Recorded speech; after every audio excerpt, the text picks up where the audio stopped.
Real quick, all the people in love? Anybody in love? No?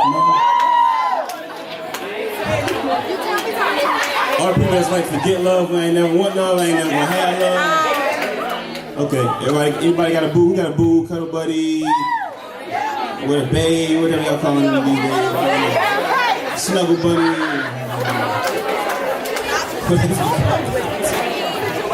So kind of like the second part to that poem. So like growing up as a man, well, as people in general, but especially as a man, like, you know, I felt like love is kind of like game, right? So when I was a kid, I had this great fascination with sports. From soccer to football to tennis, I played any game that involved the ball in a competition I could win. Favorite sport of all time is basketball. I wanted to be just like MJ and play in the NBA, so every day after school I would practice shooting jumpers, layups, and triple threat stance until the street lights came on, hoping that one day I'd be good enough to make it to the league. If y'all ain't quite figured that out by now, that career didn't quite work out for me. And now I work here and write poems. But I was always a fan of any game I put my mind, heart, body, and soul completely into. Except when it came to the game of love. So when it came to the game of love, I was more like a rookie. A bench warmer fighting my way to the starting lineup.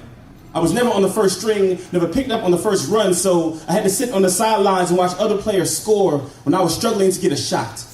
I had to find out very quickly that some women will always put you on their roster, but would rather choose men with less skills and more swag, more J's than A's, more willing to run and shoot than to throw you an assist, obsessed with tight ends who only wanted to touch down between your legs.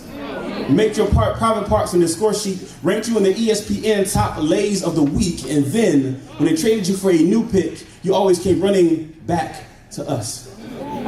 You see, relationships are a lot like sports. Everyone wants to play, but no one shows up for practice. Put in the hard work on the hard wood, grind for glory on the gridiron, fight on the ice, go the distance for 12 rounds, because this is more than just a game. From the first kiss to the first fight, you will find yourself in nonstop action. Your first date is a scrimmage, where both sides are feeling each other out, trying to determine if you are worthy of playing time. Your argument is a heavyweight fight, full of low blows and sucker punches, jabs and uppercuts designed to KO your opponent. The first time you show your physical love will probably be after that first argument. And if it is, y'all, then make sure it feels like the Olympics. Make her long jump from long strokes. Turn his baton into a pole vault, twist a javelin into a discus, into a shot puts, and then, when you are done, remember to never make them jump over hurdles for your affection.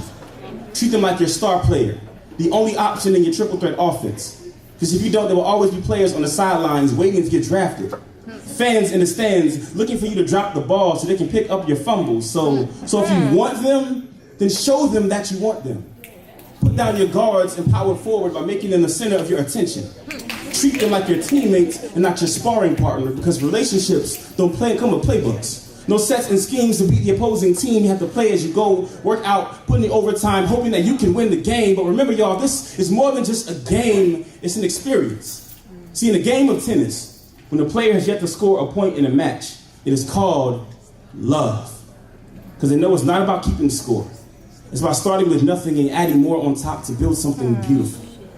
And y'all, love is beautiful. Love is the only competition worth living and dying for, so we run suicides because sometimes you have to kill the person you are in order to birth the lover you're meant to become.